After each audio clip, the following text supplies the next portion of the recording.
26শে April 2025 অর্থাৎ আজকে Dhaka nursing college অর্থাৎ আমার কলেজে ছিল ফুড ফেয়ার। এটা ছিল ঢাকা মেডিকেল কলেজ হসপিটালের আউটডোর সাইড। এই ফুড ফেয়ারটা নিয়ে আমরা খুব এক্সাইটেড ছিলাম এবং যতটা প্রত্যাশিত ছিল আমাদের কাছে তার থেকে অনেক ভালোভাবেই মেলাটা সম্পন্ন হয়েছে।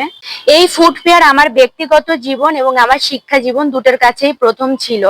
প্রত্যেকটা স্টলেই ছিল বিভিন্ন রকমের খাবার, যেগুলো দেখে আমি কনফিউজড হয়ে যাই আসলে কি খাবো। এত কনফিউশন না রেখে আমি আমার পরিচিত কিছু খাবার ট্রাই করছিলাম। এত কনফিউশন রেখে আসলে জীবন চলে না, আর খাবারের ক্ষেত্রে তো নাই বটে। প্রত্যেকটা খাবার খেতে ভীষণ সুন্দর ছিল। এই কলেজ থেকে বের হওয়া প্রত্যেকটা নার্স যেমন খুব সুন্দর করে হসপিটাল সামলাবে, তেমন করে হেসেলটাও খুব দারুণ সামলাবে। এই মেলাটা ছিল সবার জন্য উন্মুক্ত। খাবার শেষে আমরা আমাদের ময়লাগুলো অবশ্যই যথাস্থানে রাখবো। দেশের প্রতিটা স্থান সুন্দর রাখার দায়িত্ব আপনার, আমার, আমাদের সবার, কারণ দেশটা আমাদের।